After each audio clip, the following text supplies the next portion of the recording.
آپ کبھی ناکام نہیں ہوتے جب تک کہ آپ کوشش کرنا بند نہ کریں۔ عظیم روحوں کو ہمیشہ معمولی ذہنوں کی طرف سے متشدد مخالفت کا سامنا کرنا پڑتا ہے۔ ذہانت کا پیمانہ تبدیلی کی صلاحیت ہے۔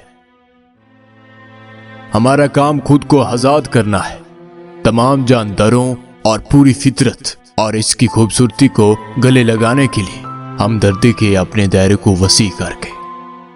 چاہے نیاب سچی محبت ہو، یہ سچی دوستی سے کم ہے۔ میں مستقبل کے بارے میں کبھی نہیں سوچتا، یہ بہت جلد آتا ہے۔ رویے کی کمزوری کردار کی کمزوری بن جاتی ہے۔ اگر لوگ صرف اس وجہ سے اچھے ہیں کہ وہ سزا سے ڈرتے ہیں اور اجر کی امید رکھتے ہیں تو ہم واقعی ہی بہت افسوسناک ہیں۔ زندگی مستقبل کی تیاری ہے، اور مستقبل کے لیے بہترین تیاری اس طرح جینا ہے جیسے کوئی نہیں تھا۔ وہ آدرش جو ہمیشہ میرے سامنے چمکتے رہتے ہیں اور مجھے خوشیوں سے بھر دیتے ہیں، وہ نیکی، خوبصورتی اور سچائی ہے۔ ہم روزمرہ کی زندگی سے جانتے ہیں کہ ہم سب سے پہلے دوسرے لوگوں کے لیے موجود ہیں، جن کی مسکراہٹ، فلاح و بہبود پر ہماری اپنی خوشی منحصر ہے۔ اگر میں خاموش رہوں گا تو میں ملوث ہونے کا مجرم ہوں گا۔ جتنا میں سیکھتا ہوں اتنا ہی مجھے احساس ہوتا ہے کہ میں کتنا نہیں جانتا۔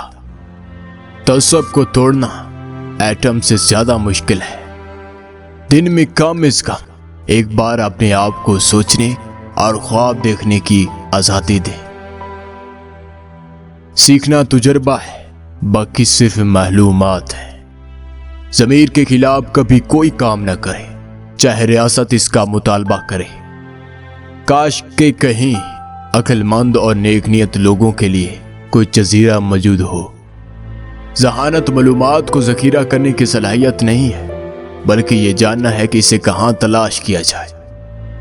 جو شخص جھوٹے معاملات میں سچائی کو سنجیدگی سے نہیں لیتا، اس پر بڑے معاملات میں بھی بھروسہ نہیں کیا جا سکتا۔ بوڑھے آدمی جنگیں شروع کرتے ہیں لیکن نوجوان ان سے لڑتے ہیں۔